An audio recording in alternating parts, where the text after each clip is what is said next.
Hey everyone. Good evening. Happy Wednesday to you. This is Yolanda Trotman and welcome to the conversation, this very special edition as we continue our indictment series. And this particular episode, I imagine, is going to be very powerful. I think it will resonate with many of you in terms of really being able to see what the system is and how the system affects people from a deeply personal level. And so I am so excited to have our two guests tonight. We are going to be talking about and having a very real, very authentic conversation with them in terms of their own experiences. So if you are just tuning in or are tuning in to the replay, make sure, of course, that you take a moment and go to the YouTube channel and subscribe there. This particular episode is the fourth segment in the indictment series. And of course, this series started 4 weeks ago when it really came to life as a result of the Ahmaud Arbery murder and everything that was happening after that. And so what we found, or what I found, is that as far as what is needed is I really felt like it was important for us to really have a conversation about how the system works. I think there was a lot of information and perhaps some misinformation that was put out there in terms of what it meant to be a part of the system, and of course what it means as far as the different segments or the different aspects of the system. So the first episode featured attorneys Rob Corbett and Renee Little, and we talked about the system in general, and we talked about implicit bias very specifically and how it impacts the lives of people, how it impacts how law enforcement decisions are made. It can impact, obviously, how judges make their decisions and everything in between that. And I think that understanding the fact that it does have an impact on so many of us in so many different ways, and how a judge's decision can really impact a person's livelihood in a very real and tangible way. I think it was particularly important that we have that conversation. Our second episode featured the Thin Blue Line, and our guests were Vicky Foster and Keith Way, both retired from the Charlotte-Mecklenburg Police Department, and they talked specifically about why it was so important to make sure that we put ourselves in a situation where we not only understood the perspective of law enforcement, understanding the concept of the thin blue line, but also we talked very specifically about police reform and what it means to be able to make some real decisions, some tangible changes in terms of police reform. And we started to have the conversation about what we can do as individuals, as far as the people that we need to petition, what we need to do as far as city council is concerned, or local government, or whatever the case may be. And we also, of course, talked about what those reforms would look like in a very real way. And they will definitely be back later on in the series when we get to our Now What segment. Then last week, we had a very real, raw, authentic, sugar-free talk conversation with Mecklenburg County Sheriff Gary McFadden. That episode, we talked about everything from his history, coming from humble beginnings, becoming a CMPD detective,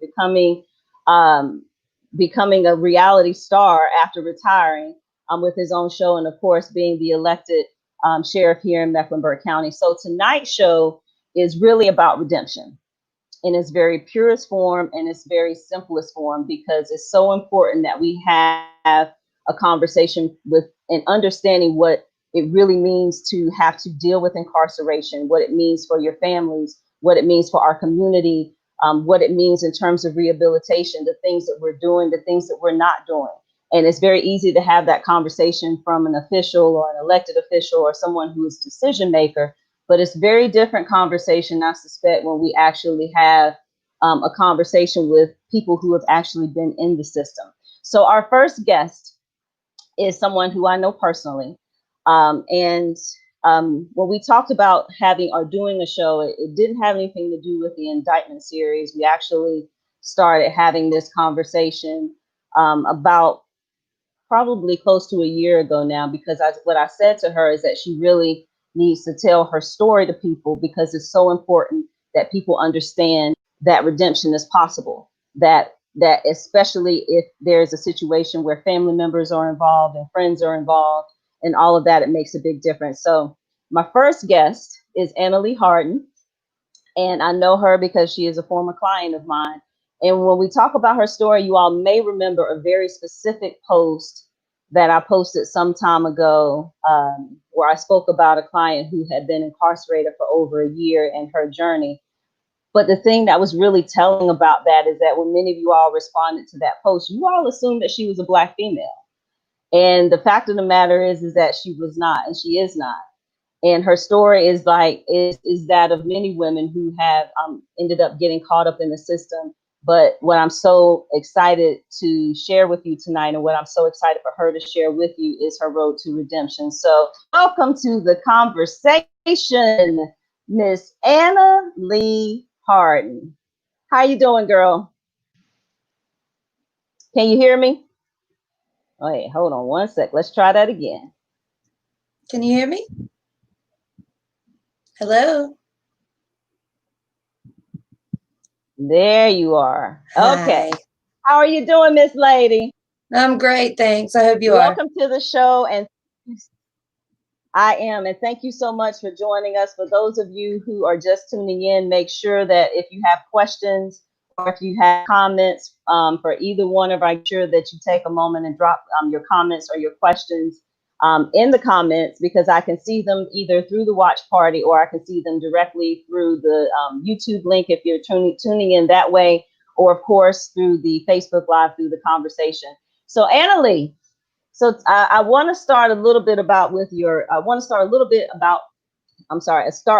about talking about your background, where you're from, and who you really are as a person. So first question, of course, where are you from originally? Charlotte, North Carolina. Okay, born and raised in the Charlotte area. Yep, from the northwest side of Charlotte. Okay, and so when you were coming up as a child, how would you describe yourself as a little girl? I love to be entertained by other people. I hated playing by myself. I always wanted other people's attention and other people to be involved with me. I was never a loner. I love people. I always have. I was the kid that said, play with me. You know, always, always. That was my line. I've heard it from my mom the rest of my life. That was my biggest line as a kid, was play with me. I wanted other people involved. And when that was the case for you as a child, did you, now your parents, were they from the area as well? Yes, they between Belmont. Both of my parents are originally from Belmont. My real father passed away when I was very young, about 5. But my stepdad married my mother shortly after that, and he's just been an incredible, strong figure. I have great Southern parents. My mom is your typical Southern belle, Sarah Lee, and I had a fun childhood, a loving childhood. I have a younger brother that I grew up with, and I now have an older brother, actually, that I just found out about. I met him at Christmas. Really? Yes, from my father. I never got to meet him before we got to meet at Christmas. His name is Marcellus, and he is an incredible person. And what was that like, that meeting for the first time? It was really shocking, and it really took me back. And I realized that if my life hadn't gone in a positive direction, that I wouldn't be here and have the opportunity to meet him. And it would have been, you know, a serious impact on my life and his, because he wouldn't have had anyone to answer questions that he was looking for, and I wouldn't have this amazing gift. Oh my goodness. So let's talk about now what school did you go to here in Charlotte? I went through all of the West Side schools. I went to Oakdale Elementary, Coolwood Middle School, and West Meck High School. Okay. And when you graduate, what year did you graduate? 2002. Okay. Actually, so you're coming out of high school, but I got my GED while incarcerated. Okay. And so what year did you drop out of high school? In 1999. Okay. And so what prompted that? Well, that's hard to answer.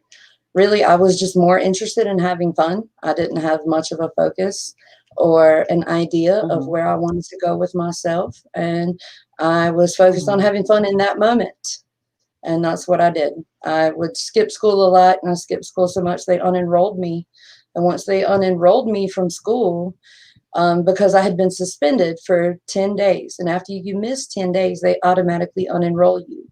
And I found that that was a loophole for truancy, is that if you're not on a list to be truant from, then they don't come after you. So I left school and I got a job at a small little burger place, and it was my first job, and I ran with it from there. I just made money and had fun. Okay. And so when that happened, did you find that at the age that you were you 16 at the time or were you I was, 17? yeah. I had just turned 16. I had just turned Okay. 16, and I always looked for older people in my life, and I like big characters, big Mm-hmm. personalities. But that doesn't always make for Mm-hmm. stable characters either, which I have learned the hard way in time. You know, I was always attracted to, I called big Mm-hmm. personalities. But so I also looked a lot older than I was, and that allowed me to get Mm-hmm. away with a lot of things and mingle with a lot older crowd of people. And they weren't always doing positive things either, but I desperately wanted to be included in that group of friends and be part of things and not be at home left behind because I was too young, or because my mom said I couldn't go. I'd find a way. I'd find a way for anything I wanted to do. I was pretty determined and hard-headed. I just didn't have a lot of good direction on positive things to do. I just followed along with the crowd for a long And time. so, and do you think that was personality driven, or was there a need to fill some sort of a void? What do you think it was No, looking back? I do think a lot of it was personality driven. Yeah. And I just was stubborn. I had a mother at home telling me what I needed to do, and I knew what I wanted to do and what my friends wanted to do. And that's what I went to do, what my so-called friends wanted to do, at least. So Okay. And so now you're 16, you're working full time. You are with or spending time with an older crowd. Was there somebody other than your mother that was trying to reel you back in, or do you feel like that you were just focused on where you were and what you wanted at that time? I was really stubborn. It didn't matter if people wanted to pull me back in or not. I was going to do what I wanted to do, what my friends wanted to do, and at the time that was going to clubs and hanging out in all kinds of shady places and just being around with crazy crowds. And I loved it. I loved kind of a really fast-paced life. I don't really know why I loved it, but I did. And so, yeah, I had Okay. a good, strong family influence, but I ignored that and I bucked that and I ran from them. Mm. And then at some point, you found yourself dealing with the system, if you will. What was the first time you found what was your first encounter like with system? And I mean the criminal justice system. So my first arrest, I actually was able to fly under the radar for a very long time. My first arrest was not until my very early 30s. Just turned 36. Mm-hmm. So it was just really a few years ago, and it was big. I had um, I had gotten into drugs, and no matter the Mm-hmm. influence of my family and them trying to save me and help me move out of town, I moved to Boone for a while to try to get away. But I got up there and I found another crowd, of course, got right in with them. And I allowed myself to get back on drugs, and I got a possession charge, a felony possession charge. And that case, I was bonded out of jail, and it was my first arrest, and it was very serious. So that snowballed effect to me coming back to Charlotte, and that case in the mountains, it was in Lenore. It got continued multiple times, and it hung over my head for a few years, actually, and until I completed Mm-hmm. my time in Mecklenburg County and had to face it. That hung over my head for years, and Once I was in the system, it just kept going. I got multiple arrests. Okay, so that's the first situation that happens in Lenore County. So when you come Yes. back to Mecklenburg County, do you find yourself in that same area or with that same crowd of people, or is it just a different crowd in a different scenario? Different crowd, similar scenario. It was a different crowd. It was someone that I thought was an older friend that I followed their influence. Neither one of us were doing right. We were kind of like fuel to fire, and feeding addiction. Addiction was my biggest problem, and that's really all I did. It was a constant struggle to maintain. It wasn't even really a pleasure anymore. My family had grown tired of me, and they were not supporting me anymore. I had to find a way to support myself. And it was me and one other particular friend, and we got in constant trouble, and in and out of jail. And then I did about 3 months in Mecklenburg County, and I had come home, and my mom had allowed me back into her house, and I was trying to maintain, and I left the house and was riding with some friends, and I got into a situation where I was in a car with someone that I didn't know, and I knew the driver. I didn't know the guy in the back seat. And the guy in the back seat went in the store that I had just come out of, and he went in and robbed the store. And after that, it was really just a few days later, I was walking down the street. I didn't see the guy after that. I never saw him again. And I was walking down the street a few days later, and the police drove past me, stopped me, and called out my name. And my whole life changed from that moment on. I was arrested. So we're going to get into that. Mm-hmm. Sure. I'm sorry. No, I'm sorry. Go ahead. No, it was I was arrested, and after that, I spent 16 months in Mecklenburg County Jail for a charge that totally different ball game than what I had experienced before. So you mentioned a few times the addiction that you were struggling with. What was the drug that you got addicted to, and how did you find yourself? What was the situation that you think prompted the actual addiction? It was opiates. Opiates was my main problem.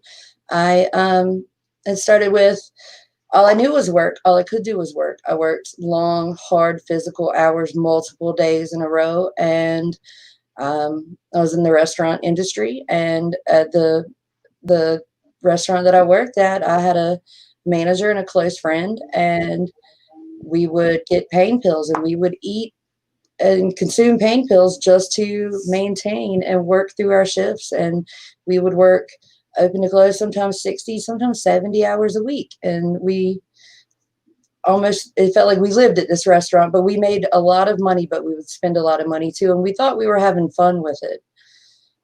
It was fun. I enjoyed the people that I was around, but now that I look back, it could have been much, much better. And so when it was the opiates that you started with, was it just opiates, or was it a combination? Oftentimes we find it's usually sometimes. Yeah, well, not just one particular drug. Sure. It was multiple things. It was opiates to maintain through work, but then when I really wanted to party, then it led into opening doors. When you are around people that do certain things, then other things show up. The cocaine, alcohol. Those were the main things that were just constantly in and out of my life all the time. And I had no dividing line. I just would go along with whatever was in front of me and whatever was offered to me. And so when you were, at the time that you were arrested and you and I became involved as attorney and client, how many times, if you know, had you been arrested up until this last arrest that changed everything for you? Multiple, over 10 times. It was over 10 times that I had been arrested. I was mostly arrested and quickly released, so I never really felt the consequences of it. and it just kept going. Now, was it mostly misdemeanor? Yes, ma'am. Misdemeanor Yeah. charges, larceny charges? Yes, ma'am. Okay. It was. And so one of the things that I found that was really interesting, that I learned very on in my work at the public defender's office, long before I went on the bench or became a judge or any of that, was that we learned to read records as what it may be indicative of, and not judging that person based on the number of convictions. Meaning that if I, for example, saw someone with a number of misdemeanor larcenies, oftentimes it was a symptom of something else. Sometimes drug use, sometimes chronic homelessness, or whatever the case may be. You would see that a lot with people with a lot of second degree trespassing type charges, that type of thing. And I remember when I ran for judge, one of the scenarios I always used was that I would always ask them, like, what item do you think is most commonly the product of something that is taken from a store, for example, like in the misdemeanor larceny case, and everybody would guess like razor blades or whatever the case may be. And oftentimes it would be something simple as toiletries. And people couldn't wrap their mind around why toiletries? Like, why would that be something that is one of the most common things that you would see taken from a store? I know part of your story is that it was a lot of misdemeanor larceny cases. You want to speak on that? It was kind of a joke, but it's not. It's very real that Tide Pods could be a sense of currency. They really can. Things that would save someone else money. Baby formula, things like that. And it wasn't because your drug dealer had so many babies. It was that they were using that to cut other drugs to make themselves more money. And it's really just a bad snowball effect. And things that other people could take and resell. A lot of people steal beer, because it's very easy to sell beer to so-called liquor houses, party houses, and things like that. It's easy to steal the beer and easy to resell it for a quick profit, to get a fix to maintain, to keep yourself from being sick and constantly chasing a high. And what would you say for you, because there's a question, and for those of you who are just joining us, there's Annalee, I don't know if you see the comments, but there's some people saying hello. Harry, I see you. Angie, I see you. April says that she loves you. You're doing so great. Nina has a question though. She says, what did you feel was the root cause? Hold on a second.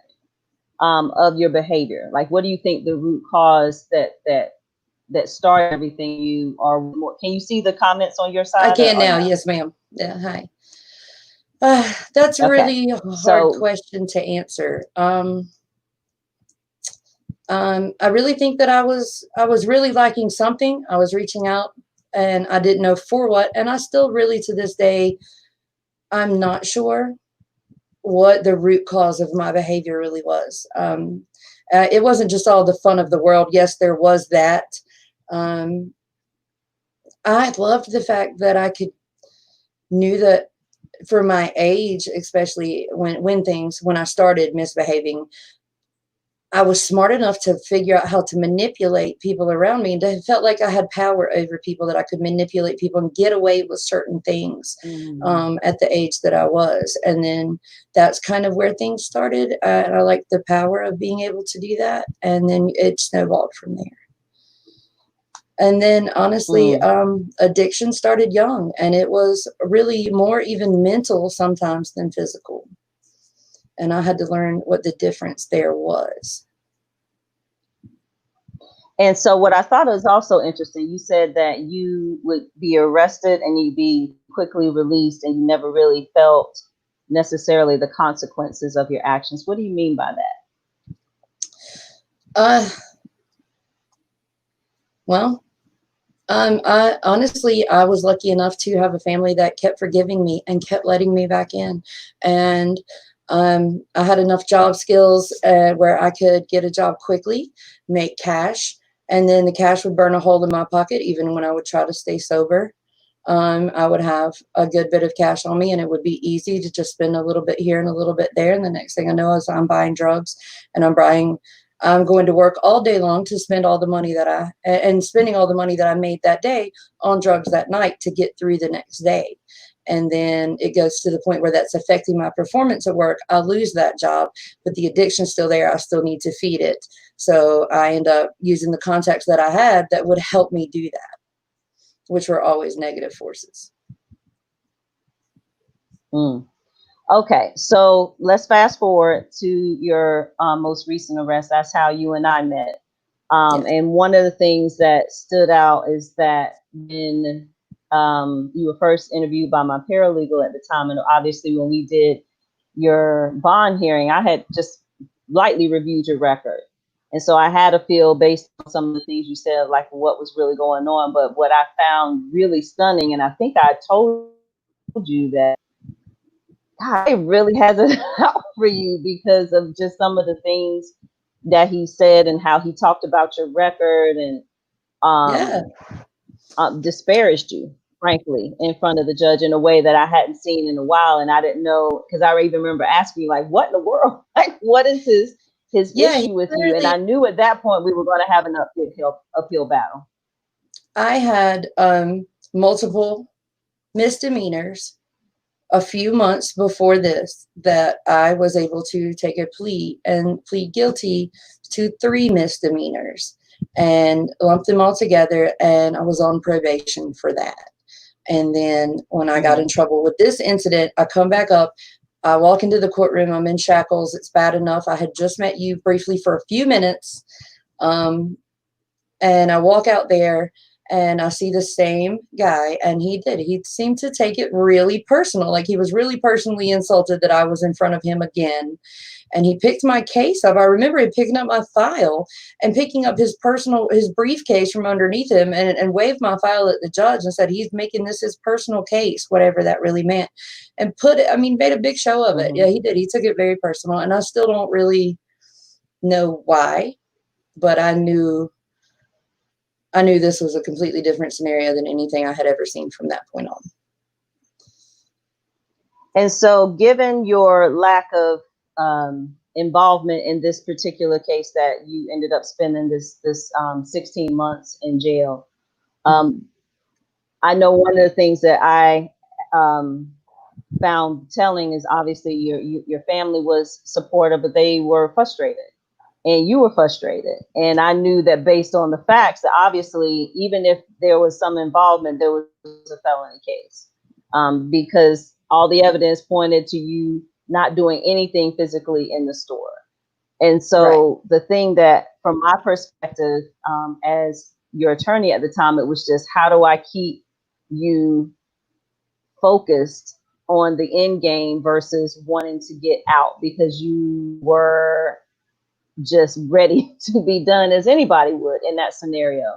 And I knew that it was going to be quite some time before we would be able to get to trial. So let's talk about the first, let's say the first month or so that you're in. And it sounds like that's probably about the longest time that you were in custody at that time. Tell us about how it changed you mentally from the first few months and what you struggled with as time progressed and we're getting to a year, 14 months, still not at a trial. How do you push through that? There was the first few months were, absolutely the worst. You're going through your past physical withdrawal, you're going through the mental withdrawal, and then there's all these scenarios where you're convincing yourself that, this is going to be okay. I'm going to find a way out of this. Surely they hear me. They can see this is obvious.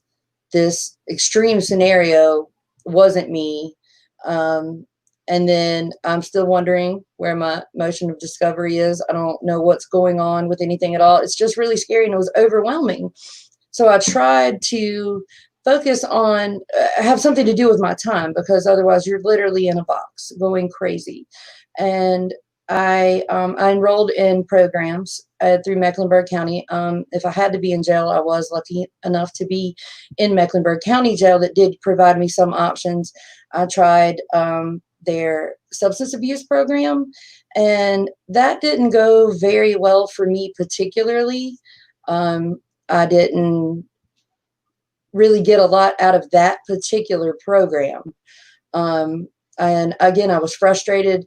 I broke down. I went back into a smaller pod where I could just stay in my cell mostly and read. I read a lot. I tried to do anything to distract myself from myself for the longest time, to the point that I ran out of distractions. And Sergeant Henderson, who is now actually Captain Henderson, I believe she just got promoted. My mother kept in contact with her. And if it wasn't for her really, I mean, she would come in and all but jerk the blanket off of me and force me out of bed and was like, you're going back to programs. You're going to do this. And eventually I did. I kind of worked my nerve back up and was like, okay, I have to do something. I have to reach out. I have to create something for myself.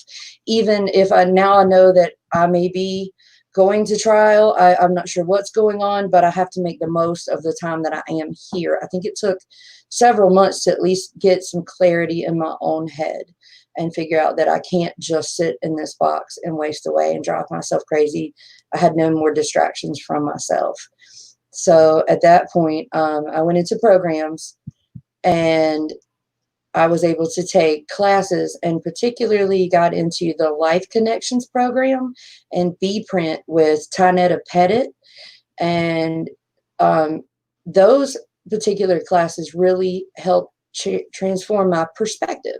That's what it was all about. It was about looking at your life from a different perspective, and what can I do, and taking responsibility for myself. I think that was a lot of it, is I had never owned up to my own faults.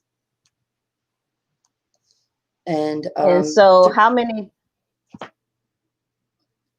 I think, yeah. So how many times did you find yourself being influenced by others who were telling you you should take the plea, or seeing other people going away to prison and that nature? Multiple times. There was a lot of ladies that I knew from the streets that were looking at much heavier charges than mine. And they had been in a lot of legal trouble. They were older than me, had been in a lot of trouble before me, seemed to have a lot more experience with long-term incarceration than I had ever had. And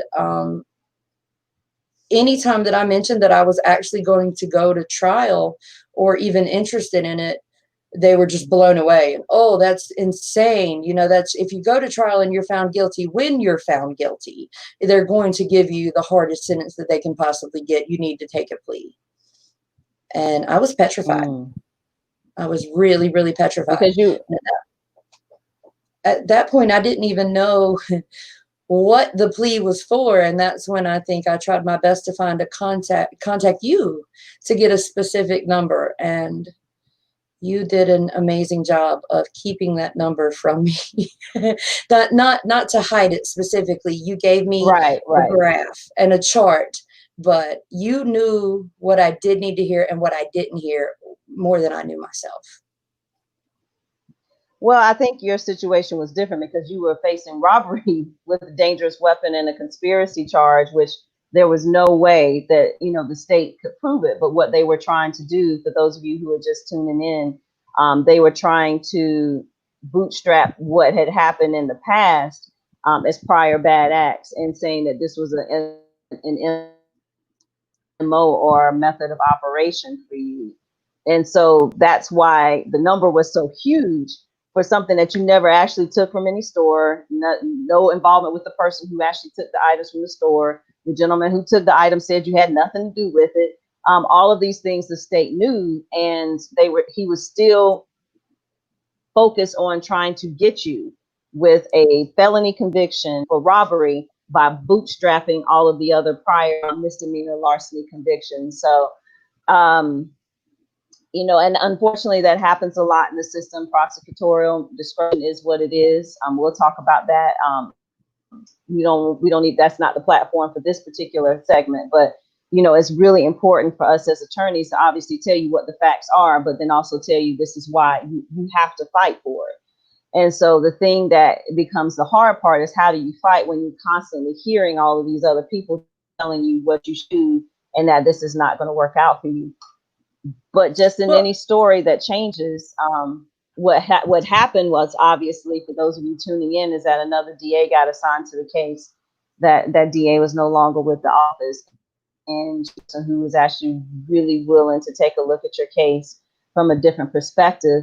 But what made it work and what ultimately ended up the way that it did was not necessarily my argument for you, but all of the things that you did yourself. So whoever that was that took that blanket off of you or that sheet off of you and told you that you have to get up and do these programs, I salute that person, because that's who really got you in a position for me to be able to advocate for you on that level, for sure. That was at the time she was Sergeant Henderson. She is now Captain Henderson. She was recently promoted. In fact, I spoke to her today. I hope she's watching. It was her, and then once I was going through the programs, and I met Tanetta Pettit and the Life Connection program, and they introduced me to B-Print, which is basically a blueprint, and how to set up a blueprint for your life and where you want to go with that. And the ideas that she gave me that were feasible ideas for me to use what I had, and different, she called it tools for my toolbox, which it's a legitimate thing. I really needed all of that. And once I started gaining confidence, I ended up with 17 certificates through programs, which is a lot, but I had a lot of time. And then I met Mr. Ellis Royster, and he was with the NC Works program, and I wasn't even eligible to get to speak to him because he was there to speak with the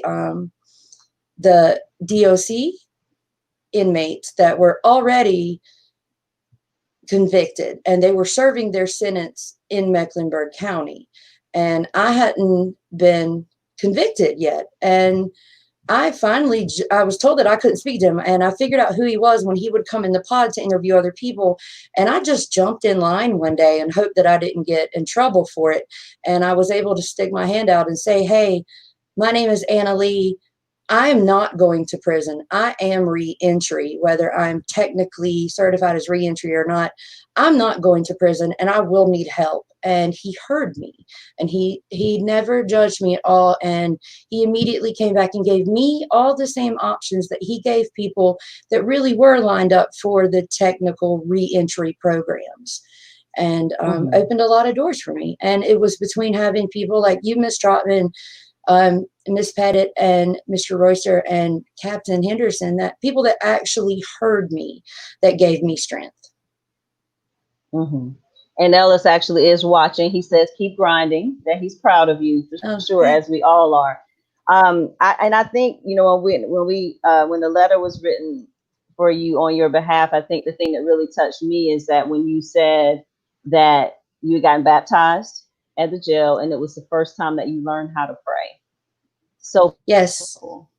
And that so was what Miss made you make the decision at that point? Well, it really, a lot of the influence was the Bible study class that I was taking. I had tried several others. They didn't really hold my attention. And there was one particular class that was offered. The leader was Mrs. Anna Bricky, and she was the one person out of the entire system of anyone, any volunteers, any mentors, any teachers that I had met there that had any life experience with incarceration, and she wasn't ashamed of it. She used her story as a redemption story, and I related to that so much, and I appreciated her honesty. And I realized that if she could, and she could be forgiven, and she could recreate her life, then so could I. And that you did. And so what was it like getting baptized at the detention center? What was that like? Well, I was literally baptized with a bottle of Fiji water that she had brought in her purse. It was a bottle of Fiji water. She poured it in her hand, said a prayer, and bopped it right on top of my head. She couldn't even make physical contact with me, so she just put it right over my head and just let it fall, and prayed. And all of her prayers were and are very genuine, and I know it was heard, and it was very uplifting. It totally recreated my life. And so fast forward, for those of you tuning in, we're talking Martin about her story. I'm gonna bring you back at the end because I want to bring Arkevious in a second. But I think the moment that was really compelling, you put in all this work, Annalee, you really put in the work. And so when I spoke to the DA, she called and she told me that she was dismissing the charges. And she said specifically, this is one of those situations where, yeah, the state could proceed, but this is not one of those cases where the state should proceed. And I don't think I've heard a DA say that in a long time, honestly. And I had talked to your mom that day and told her, and she busted out in tears, but I said, don't call her. I have to go and tell her. So I remember writing the letter, jumped in the car, drove up to jail north. And so glad that, I had the opportunity to actually see you and touch you, because at jail north, you can actually have contact. I can actually touch you through the bar. I'm not supposed to, but, I can hand you things. And so anyway, got there, and, when I handed you the letter, I knew I didn't know how I would feel, because it just felt, from an attorney standpoint, finally someone listened to what the real story was as far as the facts, and finally someone could see the redemption that we saw in you. And when you read it, obviously it was the first time, and honestly, Annalee, it was the first time I actually was able to really. But it was the first time that I could actually touch you, like touch your hand, hold your hands, and that was just a very, very powerful moment. But what was that like for you? It was incredible. It was so freeing and truly justifying and amazing. And that was the first time I had physical contact with anyone, was just holding your hand, and the release and the hallelujah moment is what it was. It really was. It was, all of this is real. And the voice that I heard, the relief and the release and the inspiration, and everything is for a reason. And that's where I learned what divine intervention really was. That is the only thing that I can describe that as, is the fact that you even saw my case, and then the multiple people that and circumstances that just so happened to line up for me to be truly heard and vindicated. And not even from that, but once that charge was dismissed, I go back to talking about the very first charge that I had. This entire time, that charge was hanging over my head. And I still didn't get released from Mecklenburg County. I still was transferred back to Lenoir. And when I got to Lenoir, and when I got in front of the judge in Lenoir, that judge saw that I had 16 months of what's called jail credit, and that I had 17 certificates, and I was offered the due process of 90-96, which is where it's 1 year of probation, and with stipulations, usually drug classes and things like that. But I had completed all of that in the last year and a half of my life already. And so the only thing that I had to do was 1 year of unsupervised probation with no fees. I just had to not get in any more trouble, was the only stipulation. And they dismissed the felony possession charge against me after that. And that happened in March. I was able to go back in front of the judge, and I had completed that program. Amen to that. Amen. Absolutely.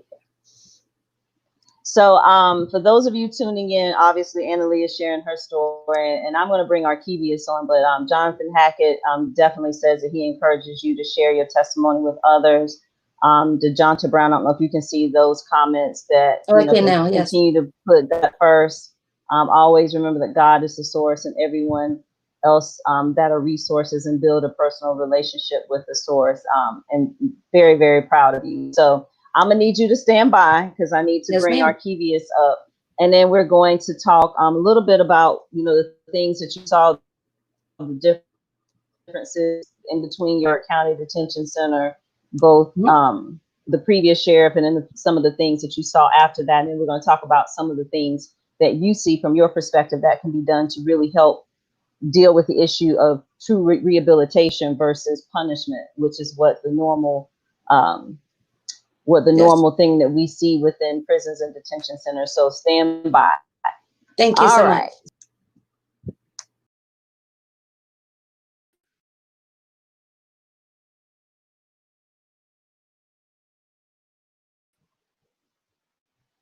Okay. So for those of you who are just joining us, next up is someone who has an equally very, very powerful story. I'm at a location where sometimes the power just goes out. That's okay. We're good though. But our next guest is I don't really know how to describe him. I would say he is a force of nature, I would think. That's probably a good way of describing him. And if you haven't followed him or haven't been following him, you absolutely should, because his story of redemption is not just equally powerful, but it also speaks to being able to overcome every single circumstance that's put in front of you that's designed for you to fail. And he refused to do that. So our next guest is Arkevious Armstrong. Sir, welcome to the show.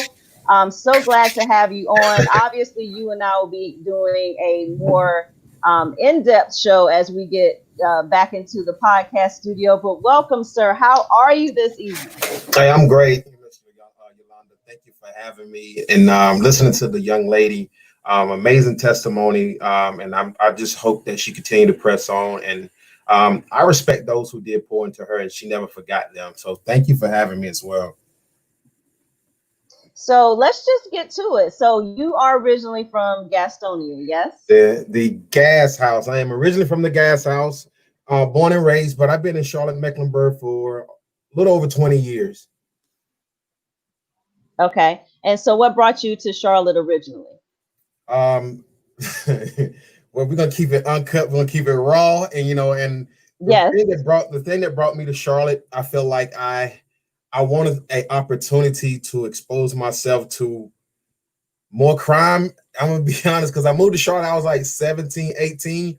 And at that time, I was getting my hands into every little thing I could possibly think of. So Charlotte was like bigger than Gastonia, and it was like, okay, I get to spread my wings and do more mischievous things, so to speak.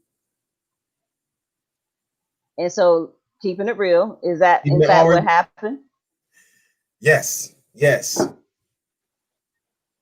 You say that again. Okay. But before we get into all of that, I said, no, I was going to say, before we get into all of that, I want to take kind of a step back into your personal story. So born and raised in Gastonia, but somehow you find yourself in foster care. Yes. Tell us a little bit about that. I'm the baby boy out of six. There's six of us. I'm the fifth one. And, my mom at the time, she had a real stronger drug addiction. My father had a drug addiction. And, a lot of my mom kids who was spread it out, to different relatives, aunts, uncles, and stuff like that. I didn't find out till later on that many people in my family tried to get custody of me, but my mom wasn't letting go. And so a lot of things that she was going through the crack epidemic, going through the crack houses, me seeing the drug addiction and her overdosing needles. I think a lot of people who witnessed my mom carry this little kid in and out of these crack houses. And that's when social service got involved. So I was taken away. And when I was taken away, I was fostered by a white family at the time. Then I think 2 months then after that, my mom got custody back.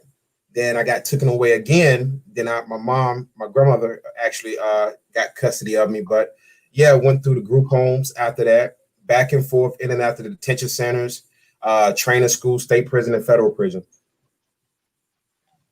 So the first time you found yourself in the system, what were the circumstances? Scared.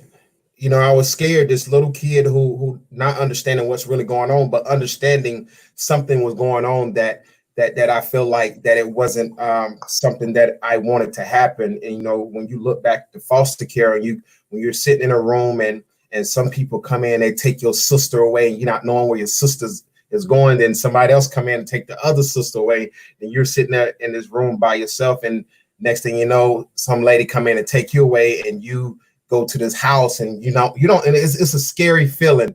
It's a scary feeling. So, the system, to me, I feel like, I really gained a sense of adapting to everything, you know what I mean? Because it was like I experienced it at an early age. And so everything that happened from the foster home to the group homes and the detention centers, I had already become accustomed to it. And so, but how old were you when you first found yourself at the detention center, which I presume ultimately led to your first group home experience? I was 10 or 11 years old. I was 10 or 11 years old, called myself breaking into a convenience store. Then what happened after that, I feel like everything started trickling down from that point on. Finding myself going to stores, stealing, malls, stealing anything that I can do, breaking into cars at the time. So at the age of 10, 11, that's when I started getting into a lot of miscellaneous things. And do you think at such a young age, what do you think? Because obviously your mind isn't developed at 10 or 11 to be able to grasp, obviously, the impact of what you're dealing with in those circumstances. But what do you think? What do you think there was one particular experience that triggered that, or do you think it was more of a symptom of the circumstances as far as your mom is concerned? I think I would say it was a experience that I had witnessed. My father at the time he had custody of me and my baby sister at one point in time in my life, a little bit for probably a year or so. But back in the early 80s, it was a large vast of how people enjoy life. It was always through either heroin or marijuana. So the partying. So my father used to take me and my sister to the grocery store and have us be the eyes and ears on each side of the aisle while he would stuff food in his pants to feed us. So and in that sense, I feel like he pretty much instilled and taught me and my sister at the time how to pretty much break the law or how to survive. But at the same time, we never looked at that as being something wrong. He was putting food on our table. By all means, however way he had to do it, he did it. And then I will also have to blame a lot of the situations that I encounter on my living conditions. At the time, my mom was a drug addict. And so sometimes I would go days without seeing her, or, we didn't have running hot water. So I had to go out here to really survive. You know what I mean? If that means stealing or whatever it is, breaking into somebody's house or taking something to eat or to have any type of financial means, I did that. And, by the age of 11 and 12, I started using drugs. I was more exposed to a lot of things because I never had that adult supervision, nor did I have that structure to tell me what was really right and what was wrong. And those who pretty much trying to tell me what was right was wrong was people that was doing wrong. So it was like the kettle the pot calling the kettle black. And so it was pretty much a little bit of both. I was taught how to do wrong, and my living conditions was not right at the same time. And so what drugs specifically was there more, same thing in question I asked Annalee, was there one particular drug that you started with and then evolved, or was it a combination? Well, Miss Yolanda, I watched my father do heroin. I watched my mom do heroin and crack. So I almost understood at that time at 11 and 12 years old, I understood that drug in particular, I would never do. And so I started smoking cigarettes at 10. By the age of 11, I was already trying marijuana. By 12 and 13, I did tamper with cocaine and marijuana by the age of 13. Drinking alcohol by the age of 13. So when I was like in the 5th and 6th grade, I was going to school high and drunk, and then the scary thing about it was that I had the approval and I got the consent from my mom, because she was like, I can't tell you what to do because you're not listening. So I give you the permission to do it at home and not in the streets. So at least I know that you're safe. And I think that's the worst thing you could ever tell a 13 or 12 or 13-year-old kid, that it's okay for you to smoke cigarettes or do smoke marijuana and drink alcohol as long as you're in the house. And so now I know that you didn't graduate high school, but you ended up getting your GED while you were in prison. I'll ask you the same question I asked Annalee. What was the particular, well, 2 questions actually. How many times do you recall being arrested, and was there one particular arrest that really started to change your trajectory, if you will? I can't even count on my hands how many times I've actually been arrested, because it was fun in games when I was a kid, because I knew at that particular time you had to take me home. You couldn't lock me up. And so it was fun in games. It wasn't nothing serious. I never took it serious at all. You know what I mean? It wasn't not a day that didn't go by where police had to bring me home in handcuffs. It wasn't a day that didn't go by. I have like 17 different mug shots, and you know, not bragging or boasting on it, but you know, it's something that I really can't look back and say I can count on my hands how many times I had encounters. It was a part of my day-to-day life, you know what I mean, that I woke up and I did something that I shouldn't have done, or I broke the law, or I stole something, or I committed some type of crime. And I feel like I can't look back at any encounter that I ever had, other than when I was 13 years old and I was facing a life sentence, for attempted murder charge that I committed, where I think at that time the only officer I can think of is the Sheriff Griffin out of Gastonia, North Carolina. At the time, they was looking for me. I was on the run at 13 years old, and while I was on the run for that attempted murder charge, he found me, and you know, and he didn't even handcuff me. I think I was 13. He told me, he had a heart-to-heart conversation with me. He said, if you don't straighten up, that, you know what I mean, you're going to spend the rest of your life in prison, or you end up dead before you was 18. But I heard that so much, but you know what I mean, I heard it come from a white man, and normally I heard that come from people in my neighborhood or people that I knew. But you know, to me, I felt like I heard him, but I didn't hear him. I didn't realize how what he said to me at the time, how it really could have helped me if I would have processed that, you know. And so that's the only encounter I can ever think of. Every other encounter, it was never something that I can say that it was a heart to heart, or someone tried to tell me to go the right way. It was either, you know what I mean, you getting locked up, you getting assaulted. I mean, I've been shot at by police officers. I've been maced. I've been jumped on, knocked unconscious. Everything you could possibly think of, shotgun pointed to the back of my head at the age of 16, 17. So everything you can possibly think of, that none of those encounters made nothing click in my head. It was a part of life. I saw it. I was seeing police come down the road every day, 7 cars deep, 8 cars deep, kicking in doors. I witnessed my mom at an early age been in crack houses, you know what I mean, while I was outside playing, they kicking indoors, having so I saw it. It wasn't nothing unusual. It was the norm. So I can never say that any encounter really like made the light bulb come on. This is something that I really had accepted in a part of my life, and I really had no problem with it at all.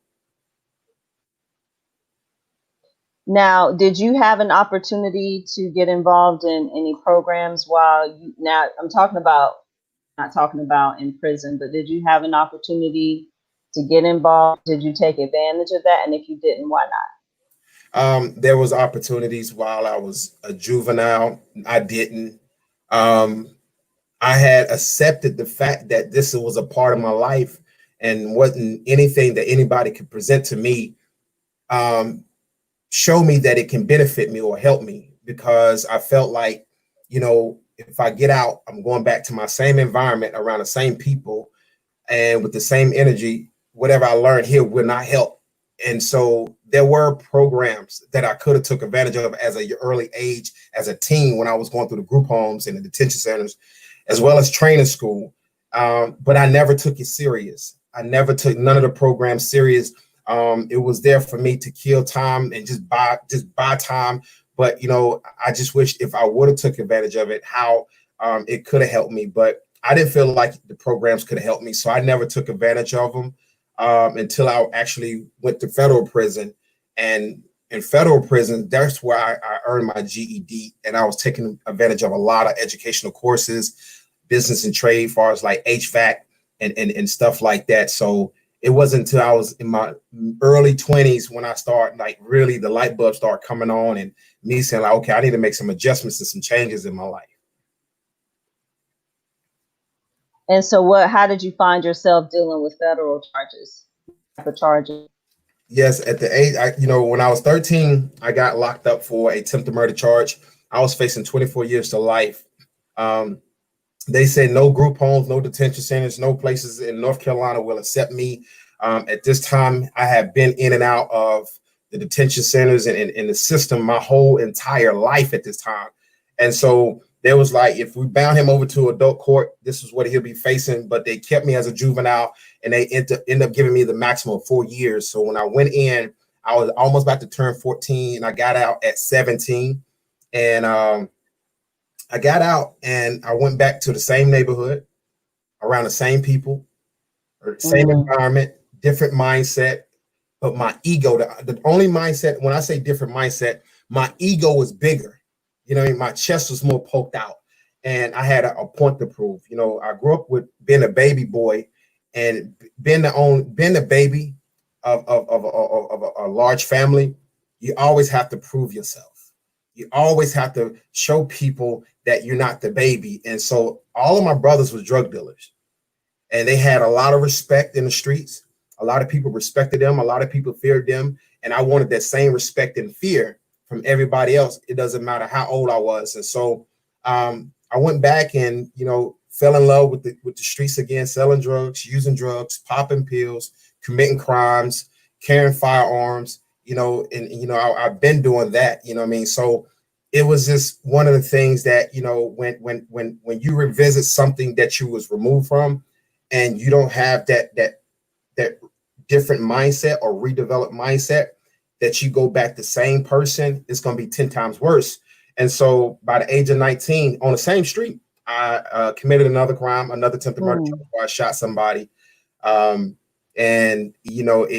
it could have went ugly. The person stayed in the hospital for a long time, and I was facing 35 years to life.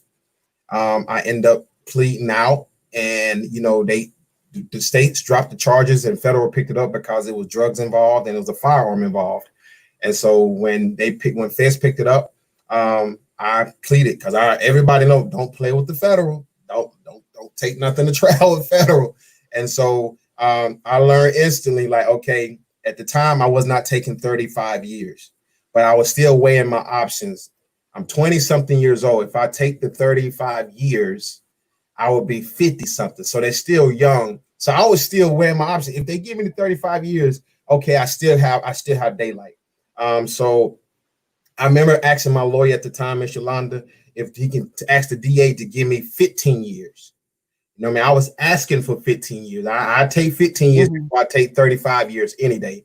And so I was still weighing my option. I'd be 30 something. If I get 15 years, I'd be 30 something. But I waited a little more, like a year and a half, almost 2 years inside of Mecklenburg County Jail. And my lawyer come back with a 10-year plea. I think I couldn't have signed that plea so quick. I signed that 10-year plea so fast. And, I end up doing eight and some change on that one. And so that's how I got involved with the federal case.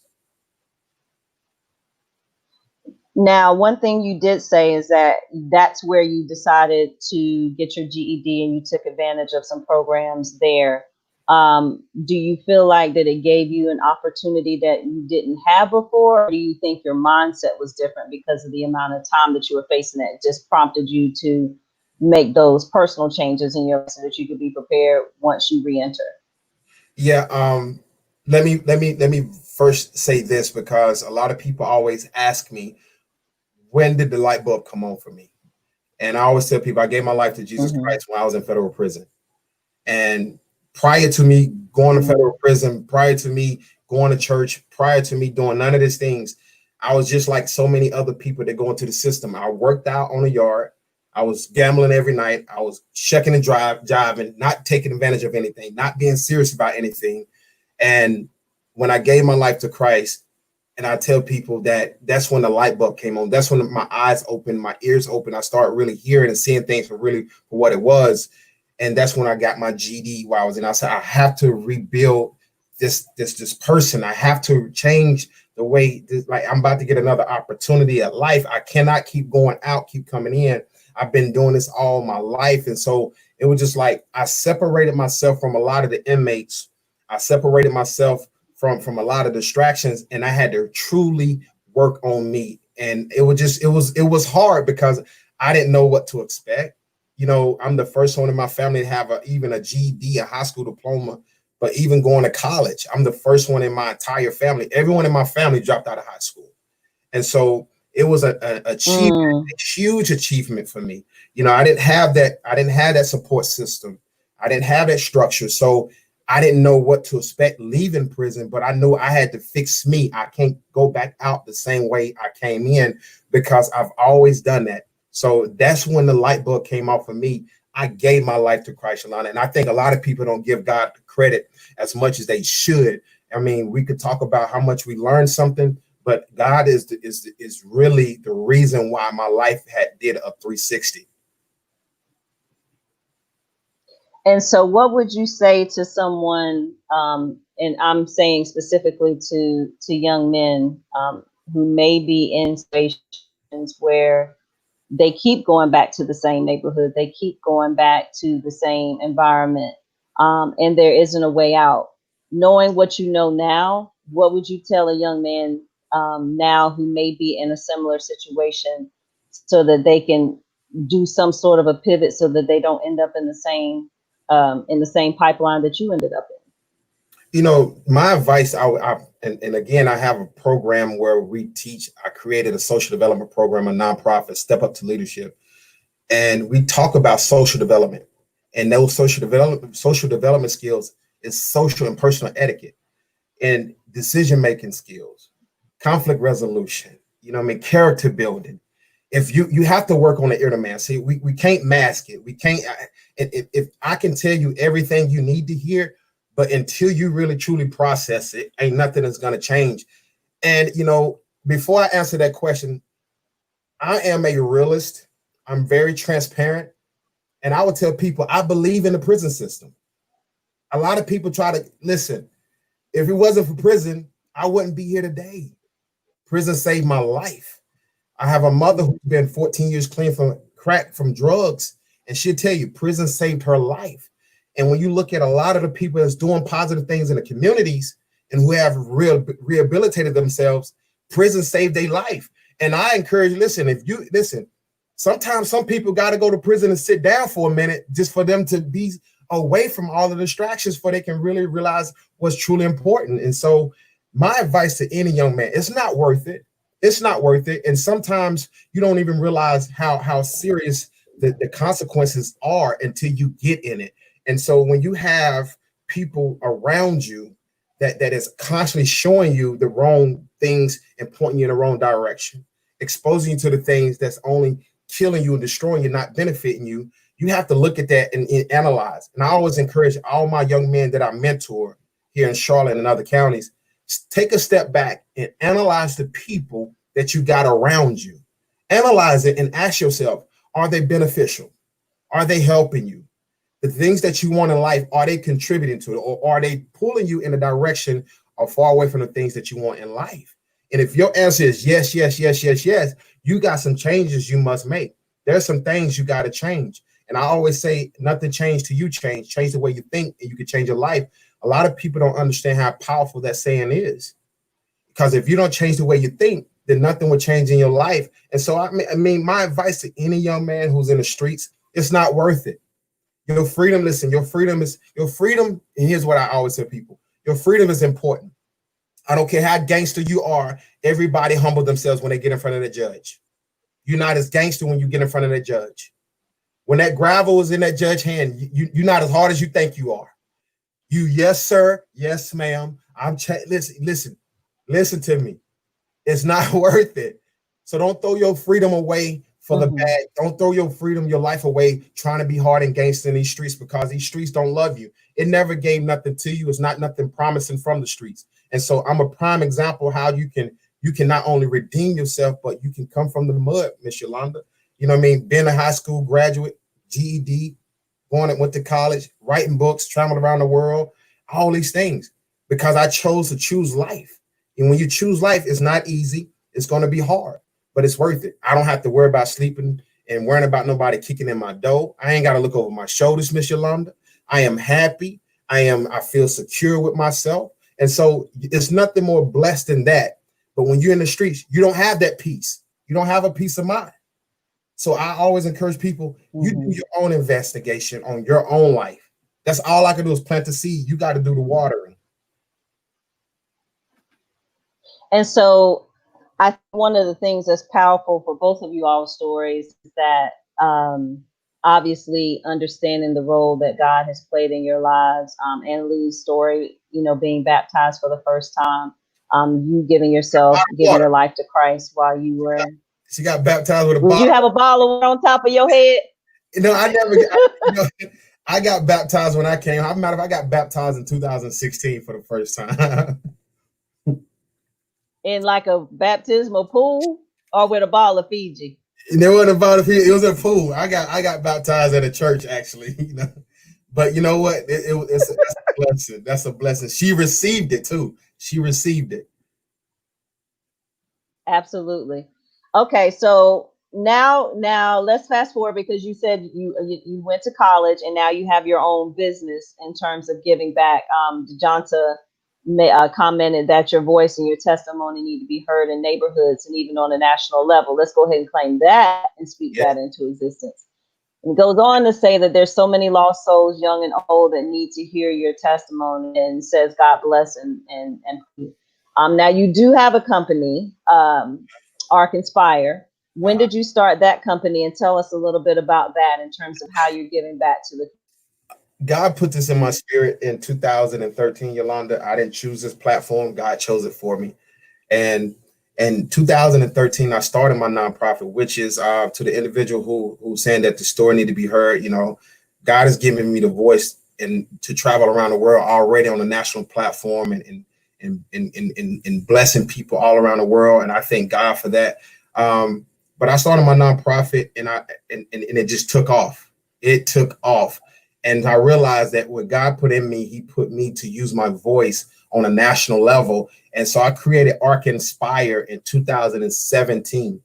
And just within a year, 2.5 years, 3 years, I really have traveled in so many places all around the world in using my voice and my influence. And so with Ark Inspire is the ARK is the first 3 letters of my name.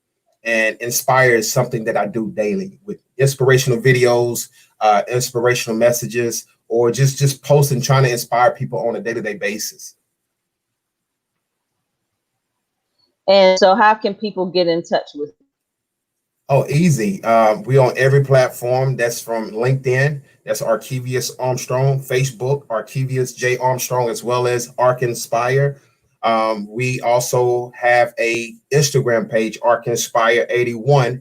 The website to that is www.arkinspire.com. If you're looking to reach out to me, actually, I don't have to give you all the information. If you go to www.arkinspire.com, it will give you all aspects of how to reach me, how to get in contact with me, and seeing all the amazing stuff that I'm doing in so many people's lives all around the world, especially here in Charlotte.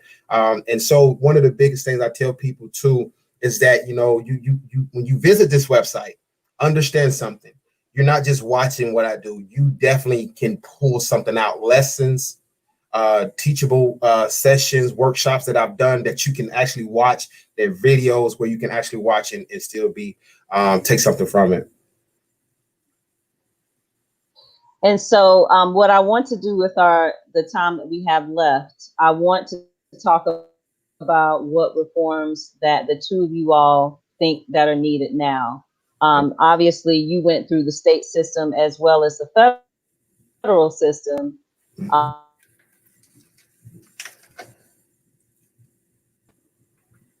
Annalee's scenario, or the local system with Mecklenburg County. And so what do you think, Arkevious,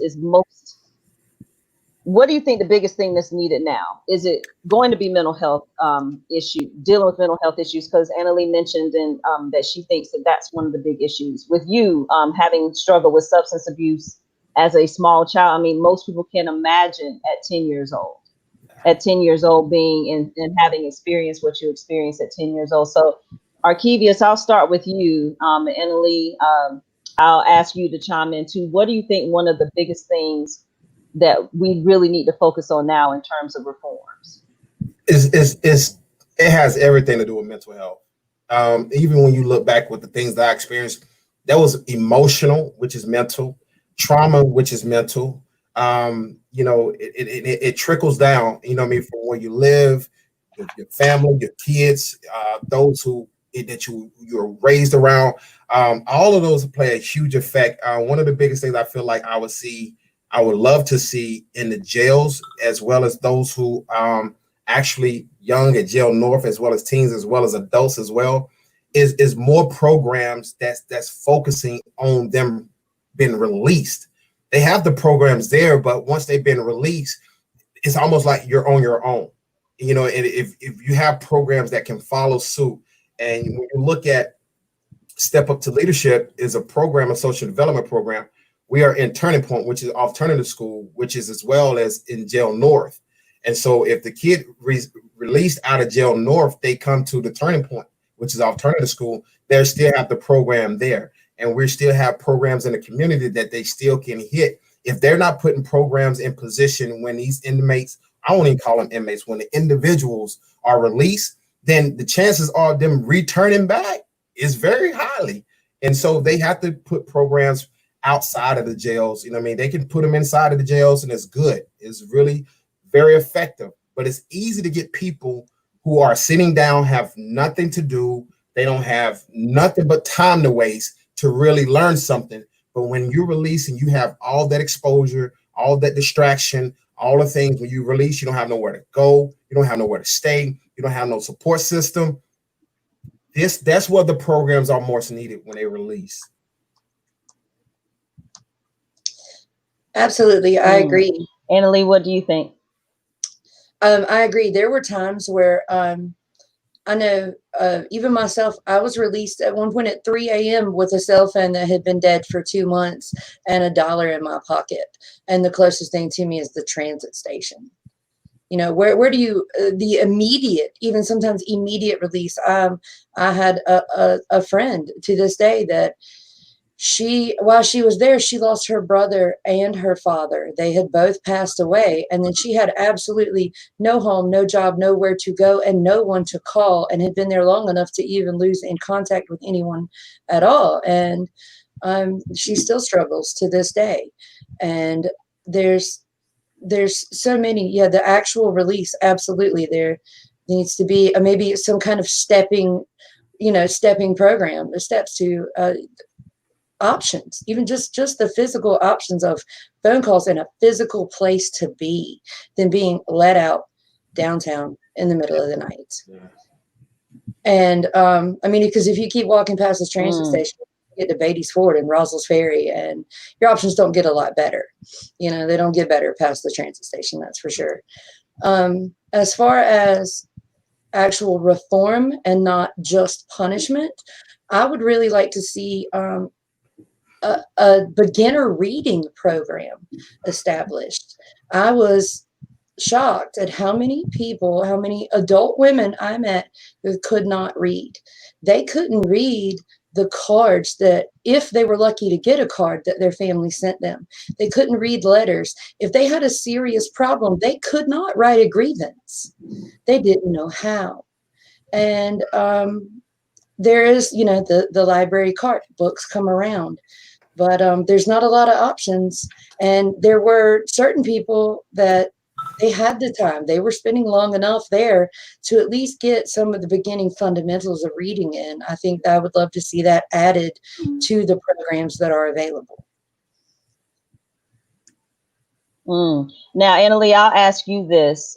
You had, in our conversations, you talked about a big difference in the changes of available programs between the previous sheriff and the current sheriff. You talked about, your ability to be able to speak up for the other women, to talk about dietary issues. Tell us a little bit about that. Almost immediately, within 2 weeks after Sheriff McFadden was in office, there was an accountability program that came in and gave us surveys and really sat down with individual inmates and sometimes as large groups and heard our issues and our problems with the, down to the availability to exercise and, more than just doing jumping jacks in your cell, having the space to do that and the dietary issues. And I mean, it's carbs and starch 3 times a day and then triple price gas station food for commissary. That's what is available. I know myself personally, I gained almost 80 pounds in the time that I was there. And that has literally physically changed my life. And I still struggle with that every day. I was able to sit down and go through the list of commissary items and write down the nutrition facts on them, and then what we had available, what the actual set menu was every day. And it was, and then even down to the hygiene products that are available and at the cost that they're at. And especially for there's so many indigent scenarios that they don't have that. And if it wasn't for people that did and could give and could share, you're having to use the foam antibacterial hand soap for your shampoo and your body wash every day, to the point that your skin is raw and in sores. And it was not, did you, it's someone, I don't know. Unfortunately for myself, I was released shortly after that. I'm not sure what the changes have been made there, but I do know that it was incredible to see anyone coming in for any accountability at all and actually hearing the individuals and their issues. and so you mentioned literacy, Annalee. You also mentioned mental health earlier. Is there anything else that strikes you as a major need? Because I found it interesting that you did the substance abuse class. Arkevious, you said the same thing. You didn't really pay that a whole lot of attention, and didn't. And I think both of you both said that you didn't find it to be particularly effective, given that that's some of the issues that ends up becoming a problem with criminality. What do you think done differently? And Arkevious, I'll start with you on that. What do you think should be done differently in addressing substance abuse? And then Annalee, if you will jump in after that. I truly feel like this. That should be number one.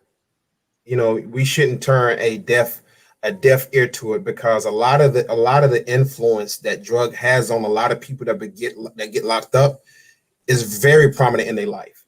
Many people they hire on something. I always tell people, when you see me post 17 mugshots, if you look at all 17 one of my mugshots, you can tell I was high on something. Every one of my mugshots, I got locked up, I was up under the influence of something.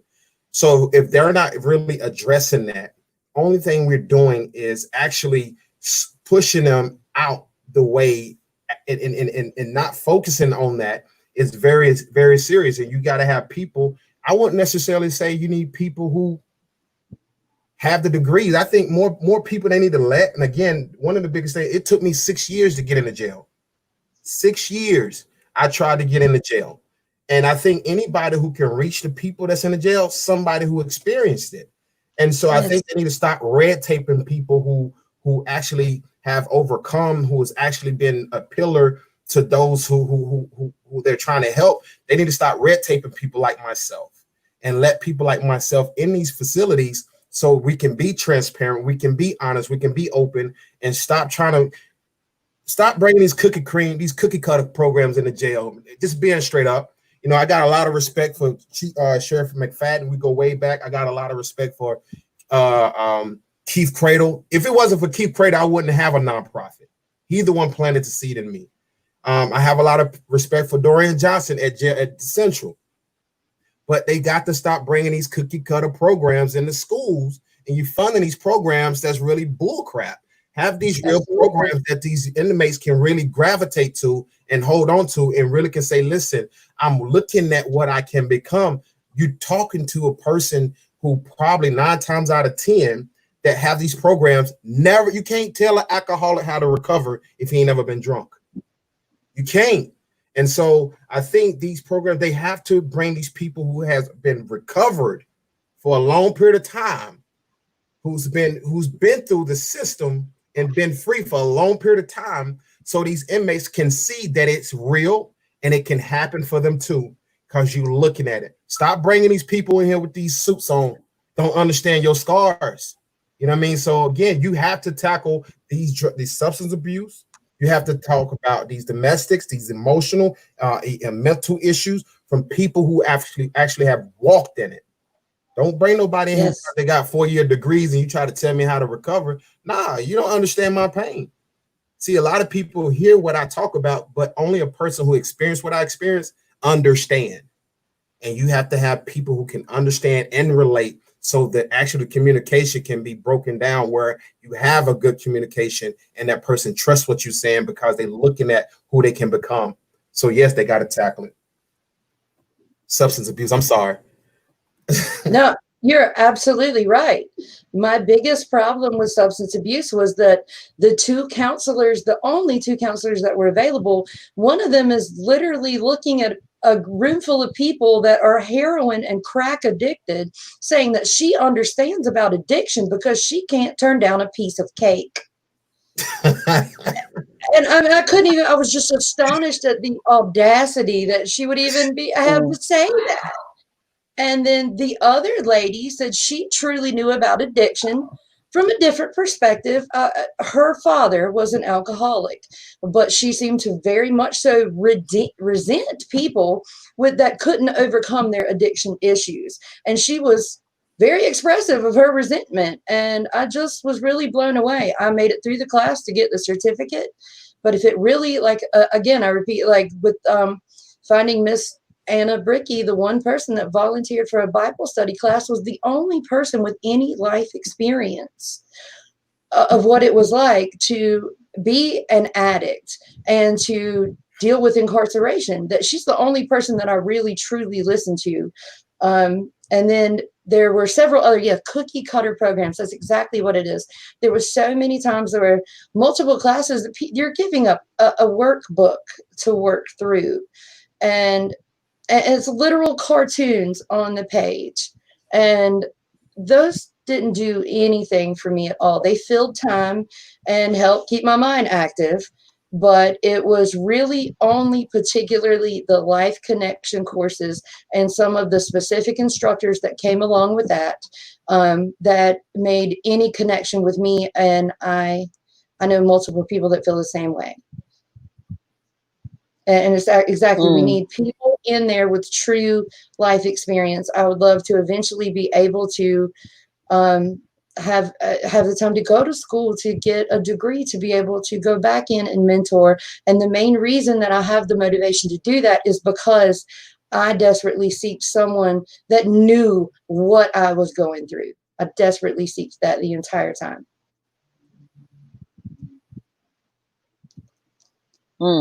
So what would the two of you all say? And Arkevious, I'll let you go first on this question as well. What is it that members of the community can do to really help as a community to make reentry a reality that's successful and bring this recidivism rate down, versus what we see as the opposite of just punishment, punishment, punishment, and then people are coming right back into the system? What can we do as a community to help address that?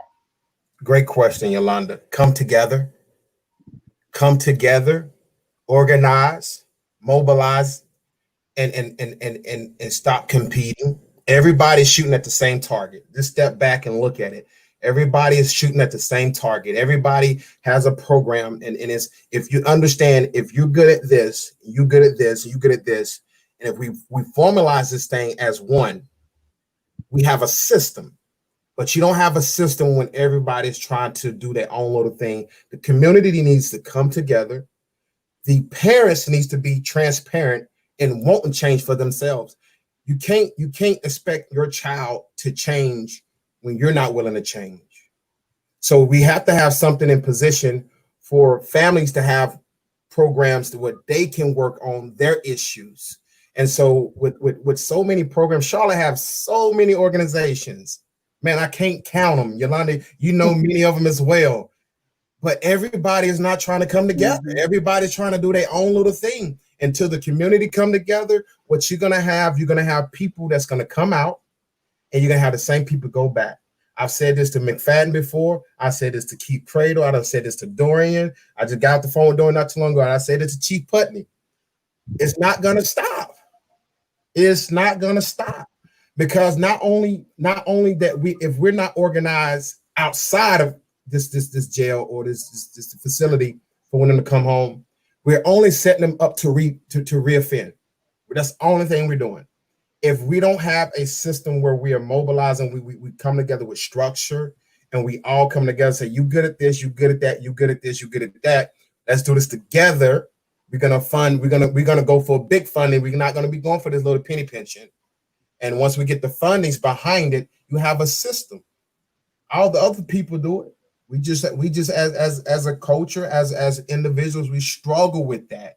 And that's what I feel like the community need to do. Community leaders, first and foremost, need to come together. The community need to hold themselves accountable. That household need to hold themselves accountable. And so I can't expect Jawan to come home from jail central or jail north with something that he already know he hate to go back to that environment. But Jamel, mom is content. She happy with that. So Jamel don't have a support system. So if we have something in place, we can place Jamel in a program that actually cater to certain things. It's almost like it's you have channels where you can go step 1, step 2, step 3, step 4. But we got to get our stuff together, man. I mean, I'm sick of it, honestly, Miss Yolanda. I see everybody talk about all the stuff that they do, but when you say who's working together, can't nobody say they're working together. Can't nobody say they're working together. And I'm gonna be honest, I'm always be transparent. I mean, we got too many programs, but they're not effective. They're not effective. We make it influence, but we're not making an impact. So we'll see. But that's what I feel like the community need to do, come together as one. Annalee? I absolutely agree with him. I think there are so many options out there, but they're also not very reachable. There's so many and they're so scattered. But I know that at one point there was a program, and Mr. Jeff Cloud was the leader of that program. I heard that he recently passed away. His whole purpose was to give people connection to viable options for themselves, to resources. And I'm not sure what has filled that void, because it's huge. People need more than just a pamphlet, a blurred printed off piece of paper with a few phone numbers on it, because half the time they don't even have a phone to call the numbers with. They're these vague resources that they can leave a message with. You can't leave a message. There's no point in leaving a message if I don't have a contact number. I'm lucky if someone lets me use their phone. And I mean, exactly, people really do need to come together. There are lots of resources, but they are scattered and hard to reach. And I'm gonna say this, and just to echo what she's saying, Miss Yolanda, is that a lot of times when I get people calling me when they leave jail, and hey, I'm such and such. I'm like, I don't remember you, but I know you had to get my number from somebody, and it's hard because when they get one lead, that lead might lead to a dead end. So you might, like, just say for instance, I'm gonna use myself for an example and being transparent. You might give somebody my number, and that's you doing something, being resourceful, but when they call me, I can't help them. So it's a dead end. It's a dead lead. And so if they have an organization where it has something where we have jobs, we have programs to help you redevelop your thinking, and redevelop your just help you mentally, emotionally, and you have stages where you go through. You feel like you hit the jackpot and you can get something from it. But when somebody gives you a number, you call that number, that person gives you a number, you get tired of calling everybody. You're like, listen, so we need to get together. We need to mobilize. We need to strategically have a plan in place for people who are released from jails and prisons. So let's talk about where you guys are now. We've talked about what we need to do as far as reforms, and we're going to dig a bit deeper into that when we get into the now what segments. We're going to do a 2-part segment. So I definitely would love to have you both back to us that. But Arkevious. Now, obviously, we already talked about Ark Inspire, but what's going Uh, on with you now? Now, and I'm asking this in a two-part question. One, what's going on with you now? And two, what does redemption mean to you? okay. What's going on with me now? I have just released my second book. Matter of fact, just released my, I got it. Listen, just released my second book. Just released my new documentary. It talks about how I forgave my mom. It's called The Journey to Greatness, understanding that there are some things that we got to focus on and channel on to fix about us as we going on through this journey through life to become great. New clothing line, still traveling, still inspiring people, programs still in the schools.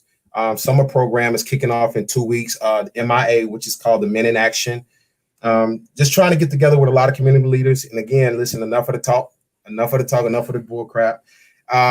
My whole form of redemption is I proved everybody wrong.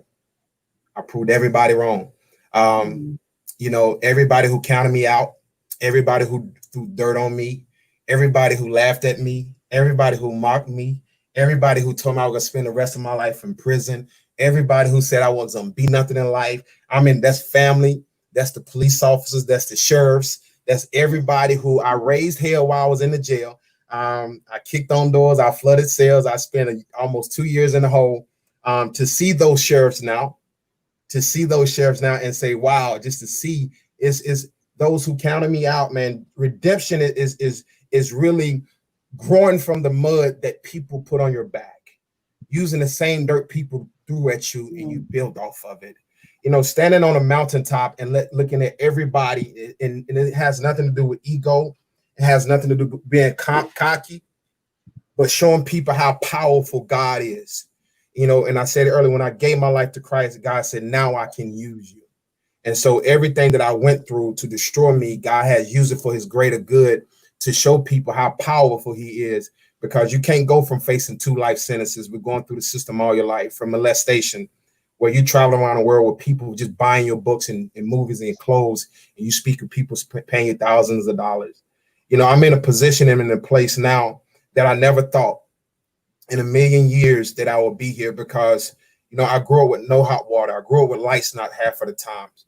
I grew up with my mom on drugs, and so being a person that's bringing my family together, changing the narrative of a lot of people in my family, in the neighborhoods, but being the example. So the kids that we trying to reach, the people that's inside the jails, I am the example. That's what redemption means to me. Where you can see, when you can emerge from the smoke, you can emerge from the fire, and still be untouched and unscarred, and that's nothing but God, because I give him the glory and I give praise to him, because if it wasn't for him, I know for a fact that, I would probably be either dead or in prison for the rest of my life. Amen to Amen. that. Annalee, same question. What are you doing now?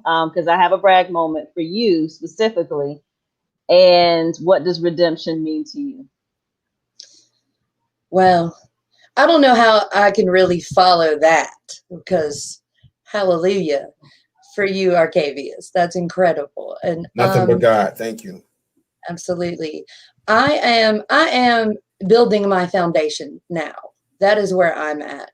I spent several months initially hiding from my own shadow. I think I was a little afraid of myself, and not that I didn't really, I just needed to rebuild confidence and of getting mixed back out, back out in the world, making better choices of the people that I surround myself with, and cutting losses. There was a lot of liabilities in my life, and I've had to learn assets or liabilities, and choosing assets and keeping connections with true resources for myself. And I am doing that. I am working. I'm almost working too much, but I am blessed to be in a job surrounded by people that I believe are good people.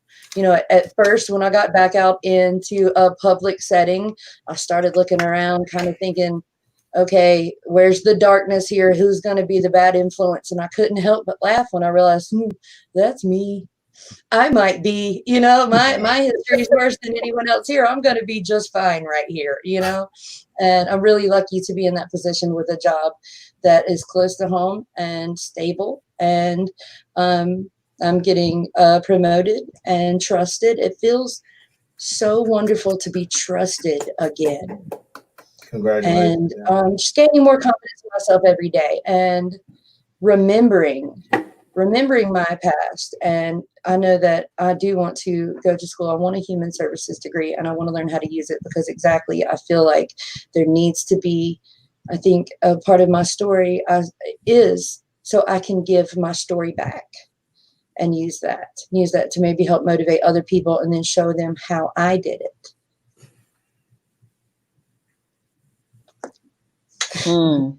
And so clean and sober. Yes. Absolutely. Also proud Yes, of ma'am. you for that. Yes. Thank Um, you. and so what does redemption mean to you? Gratitude.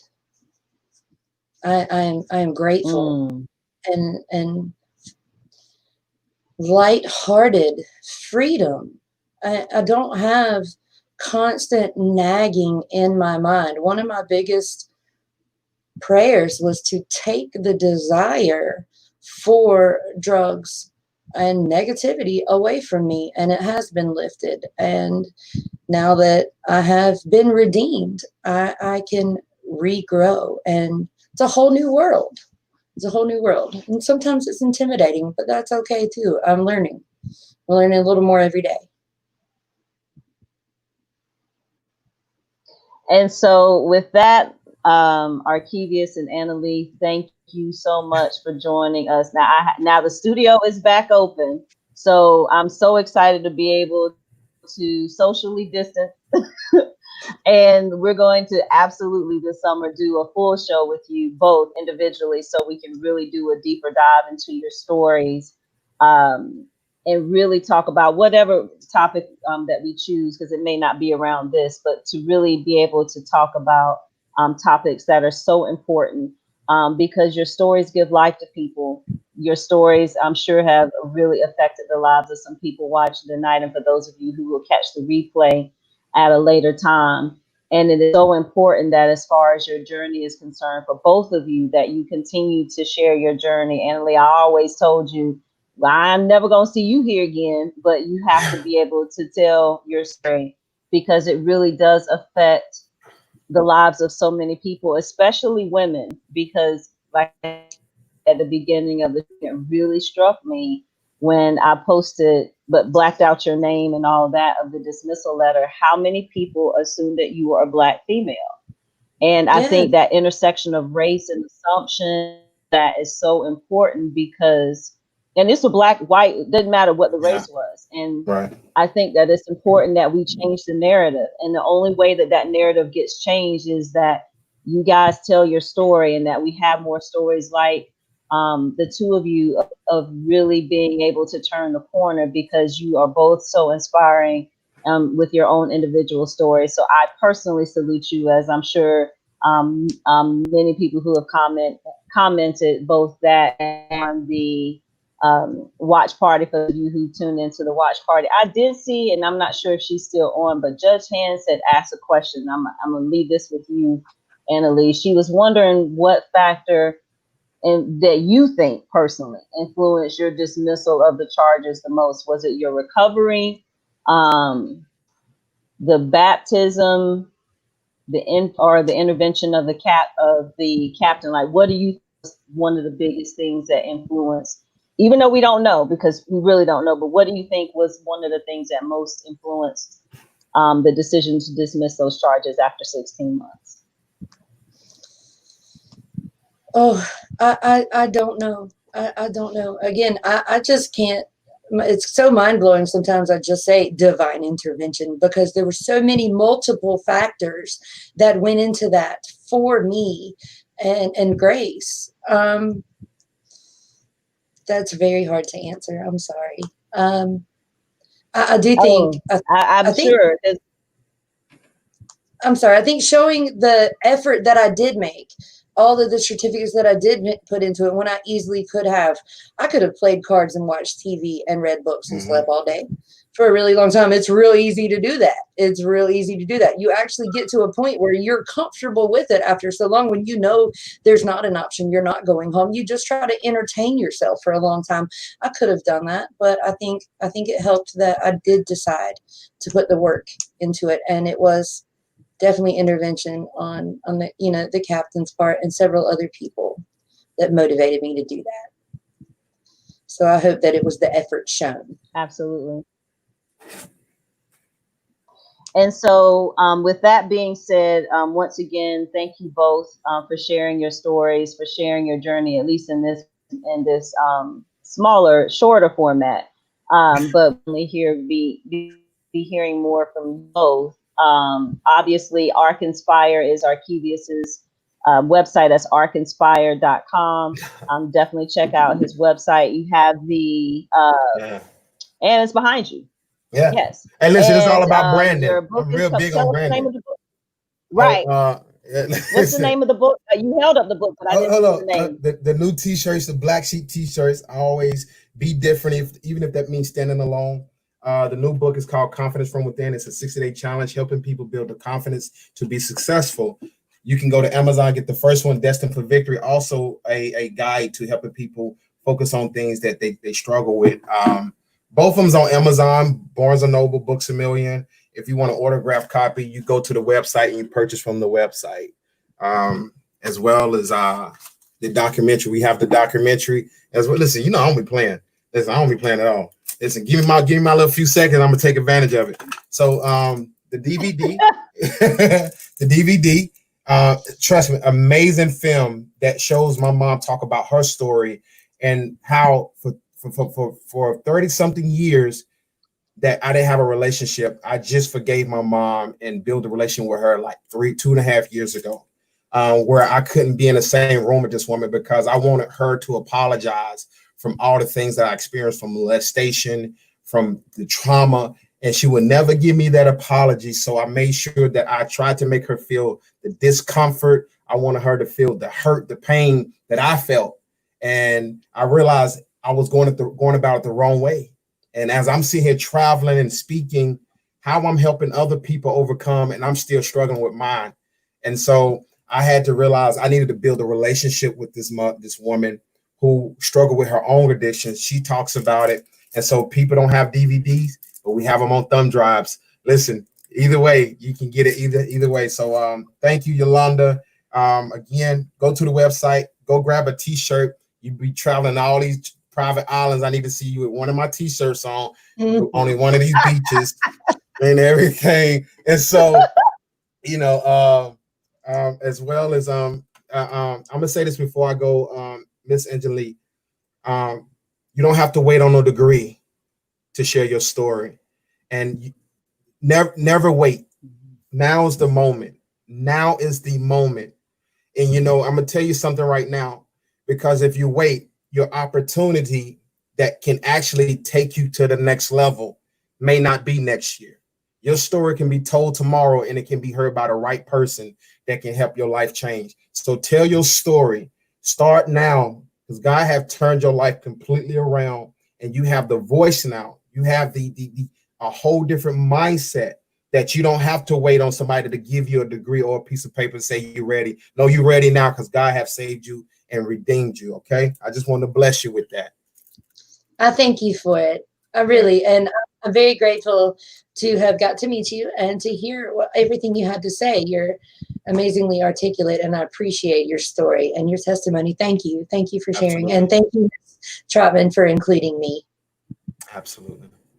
Well, thank you both. And of course, from a personal level, I'm incredibly proud of you, Annalee. And I think the thing that I think was telling or most important was the fact that you gave your life to God. And the baptism, I personally think that's what the difference maker was. And so what I hope you all take away from this is not just the ability to overcome adversity, because that's not what this show was about. I mean, this show was about truly understanding what redemption means from the perspective of someone who has had to endure any number of things that actually led to incarceration, but also led to opportunities that were presented themselves, and then just doing the work, because it's not enough to just have the opportunities there, but you also have to do the work, and you both are clear testaments to both of that, to that particular fact. So I salute you both. So next week, make sure that you guys tune in. Annalee is also on social media as well. If you want to find her on Facebook, and continue to encourage both of them, because you both are so incredibly wonderful, wonderful, wonderful individuals that just, I'm just so incredibly proud. I just can't say enough. Next week, we are going to be talking about the judicial system specifically, and our guest will be North Carolina Supreme Court Chief Justice, Sherry Beasley. She'll be joining us, and we're going to be talking about her journey. We're going to be talking one-on-one, and we're going to be talking about the system from the standpoint of the bench, race in the courts, and some of the initiatives that she's doing now that are going to really make a big difference in terms of how we administer justice, not just here in North Carolina, but I think beyond. So I'm excited to have her on the show next week. Again, Arkevious, Annalee, thank you so much for joining us tonight live on The Conversation. If you are watching the replay, make sure that you like, follow, and subscribe all things social media at The Convo Pod Show. Literally, all you have to do is Google The Convo Pod Show. Everything pops up now. Subscribe to the YouTube. We are building our subscribers. Make sure that you follow us on Instagram, and make sure that you like the Facebook page. You guys have a wonderful, wonderful evening. Thank you all who are watching and tuning in, and know that your journey is never defined by one thing or one circumstance, and that there's always an opportunity to change your own trajectory, whatever that looks like. So, and we'll see you next week. Have a good night, everybody. Thank you. Thank you so much. Thank you. Y'all have a good one. All right. Bye-bye. Bye-bye.